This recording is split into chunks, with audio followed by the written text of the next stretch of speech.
So in short, can say that I find that success in our prescribing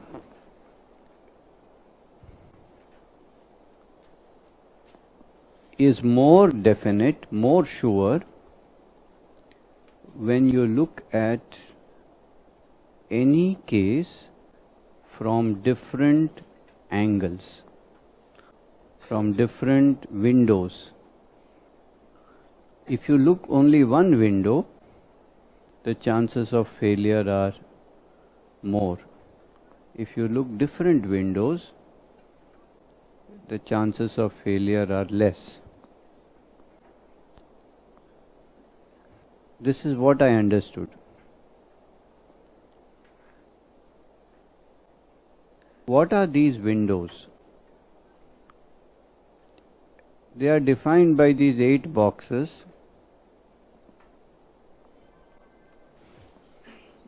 That means what is the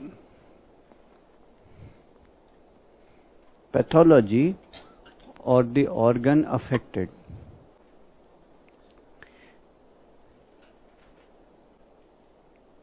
Then what are the local symptoms, especially what is the location, sensation, modality and concomitant, and what is peculiar, queer, rare and strange, what is individual. Physical generals, the modalities and the exciting factor. This exciting factor is the main modality or the main sensitivity of the individual. That's why he got the problem, because this thing affected him the most. Then comes the mental symptoms,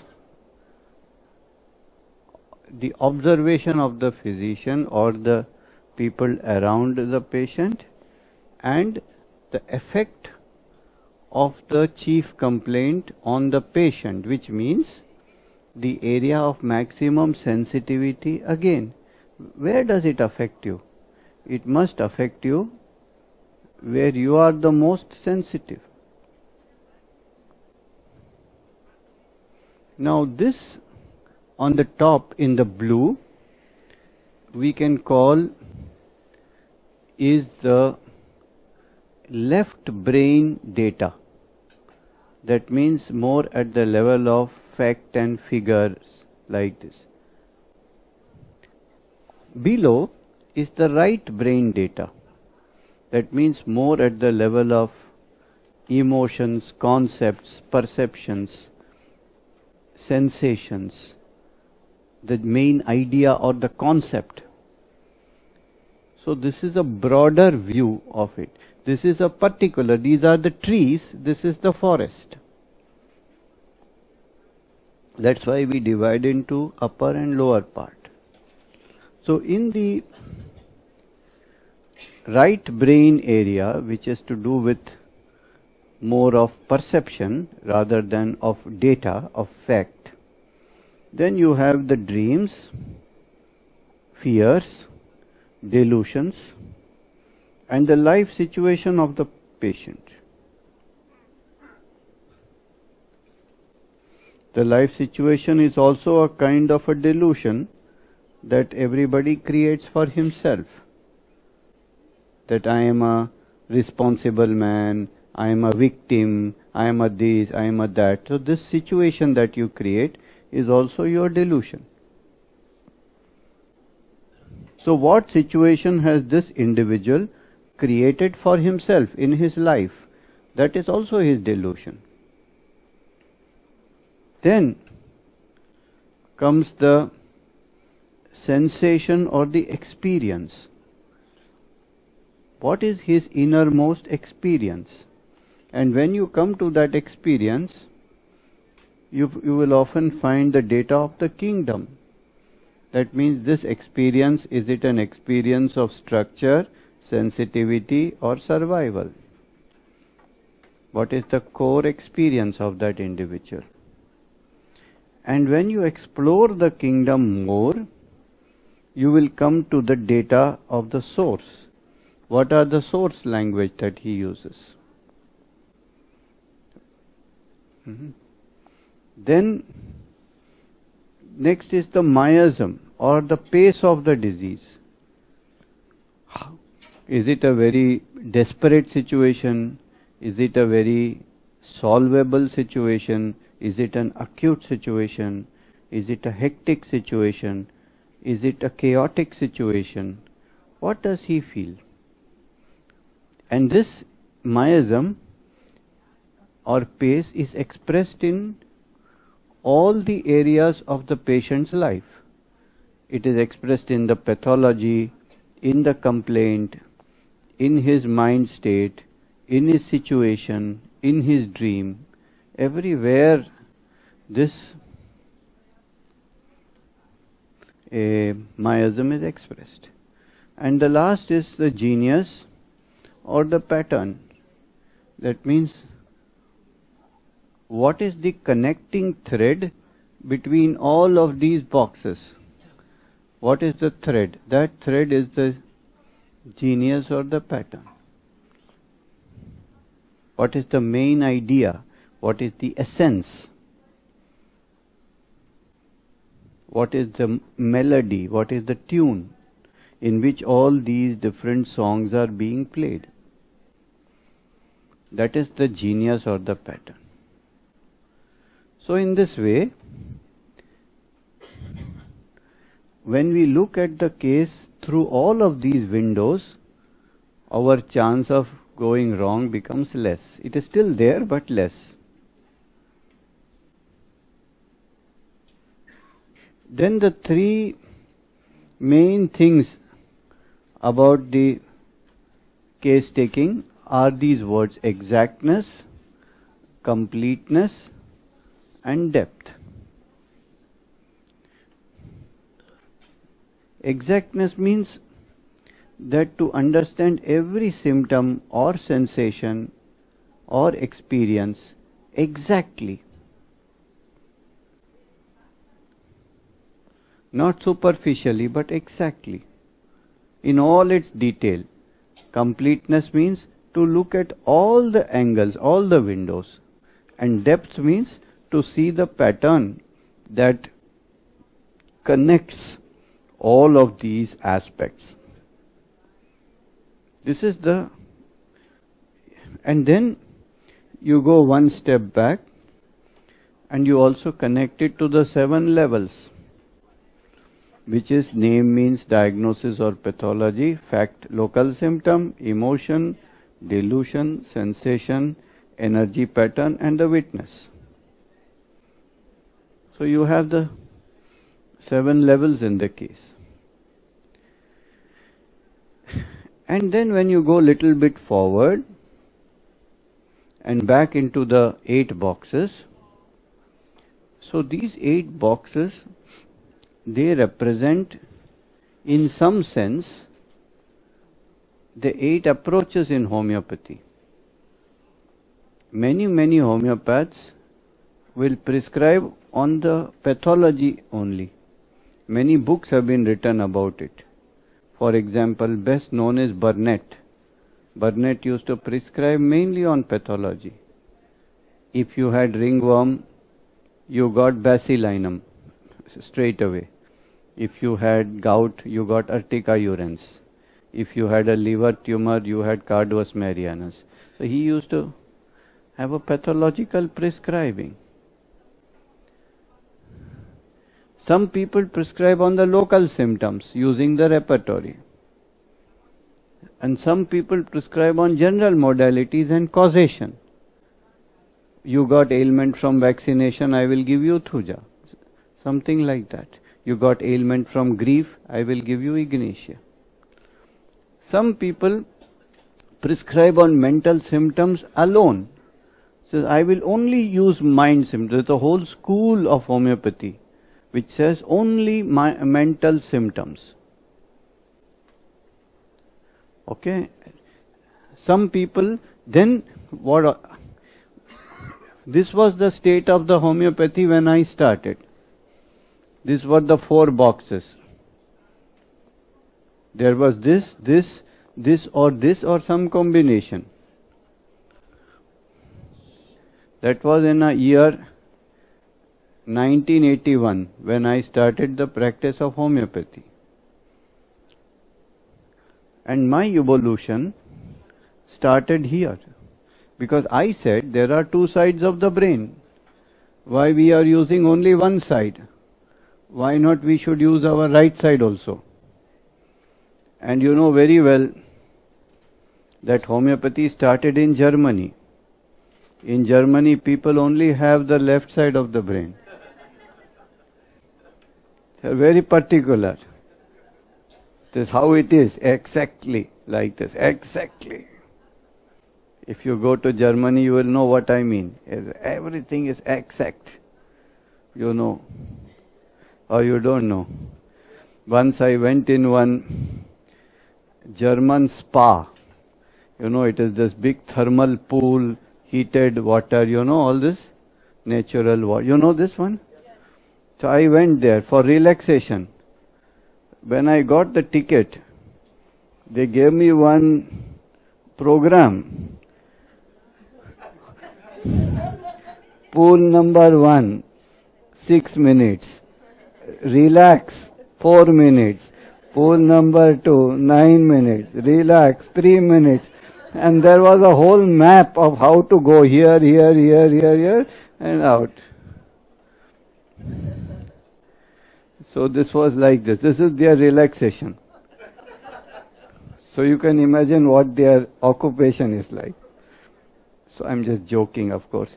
But there's in the West, a strong left-sided focus. In the East, we don't have the left side at all. It is absent from the beginning. When you go to the train station, you say, what time the train will come?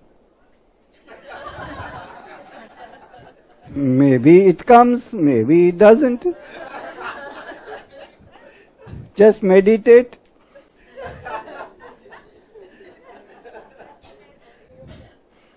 So we use more right side. So I brought into homeopathy a right-sided thinking. So not only what the person has, but what does he feel? What does he experience? How does he perceive reality? What is the essence of his being? This is reflected. There are only 2 sides of the same coin. There are 2 sides of the same coin. Like when you go to buy a shirt, you will first ask what is the brand name, what is the price, what is the size, what is the color, what is the fabric, right? But then you will also look, you wear it, how does it feel? How does it make you perceive yourself? How does it feel on your skin? How does it overall experience? So when these 2 things match, then you will buy the shirt. The same idea with homeopathic case taking. The facts also have to match and the perception also has to match.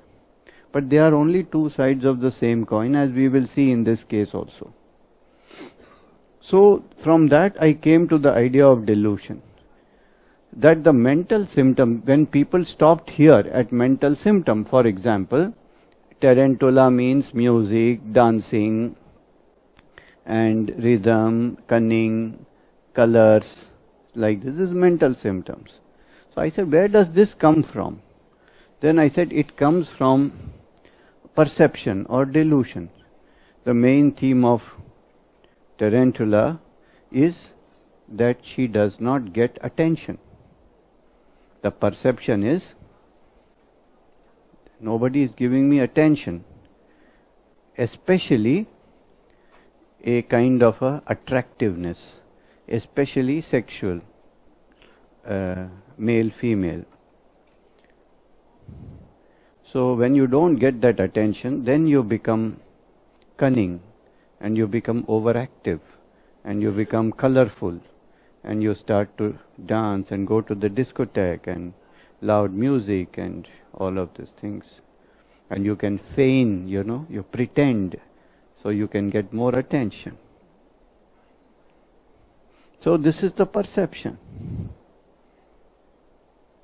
And then from this perception, I understood remedies much deeper than the symptoms. I understood the meaning of those symptoms over here. For example, if you see Phatak, what is the main ailments of tarantula? When you look here,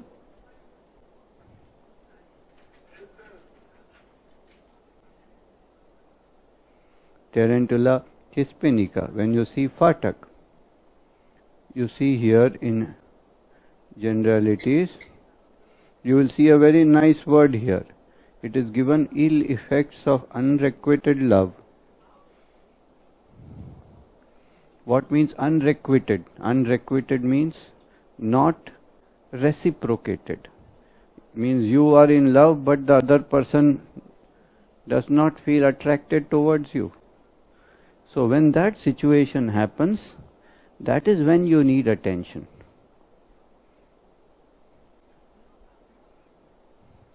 So the ailments from also, as you can see, is a reflection. Ailments exciting factor is a reflection of the delusion. Right? So then I understood the importance of delusion. But then, that is where I wrote my first book. In 1989-90, I wrote my book, The Spirit of Homeopathy, where I gave lot of importance to delusion as the basis of mental symptoms. That all mental symptoms are a state of being that arises from a perception of reality which is not true. That is the delusion.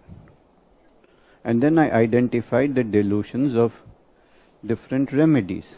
And I started using the chapter delusion in the repertory very effectively, because that chapter was not used so far. For example, in Thuja, the delusion that she is brittle or made of glass, or she is fragile or delicate. These are the delusions. That explains a lot of things about Thuja.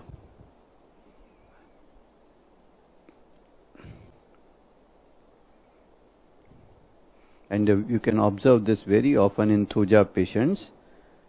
When they say, doctor, see, please do anything, but don't give me strong medicine, because my system cannot take strong medicine. Other people's system can take, but my system cannot take. Whenever I take slightly strong medicine, my whole system breaks down. So how they will explain you that they are so fragile, so delicate. Right? So in this way, I started using the delusions to understand remedies. But then after some few years, I understood that there was one more level, and that is the sensation. That this delusion actually arises from a sensation which comes from a kingdom or a source. For example, Thuja, coming from the conifer family, is a very delicate wood. You cannot use it to make furniture. It is too delicate. It breaks easily.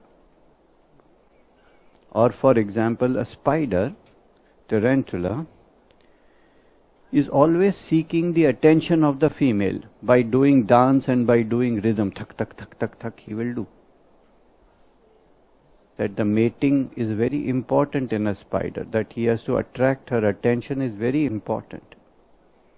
So this delusion actually in the remedy comes from its source, from its kingdom.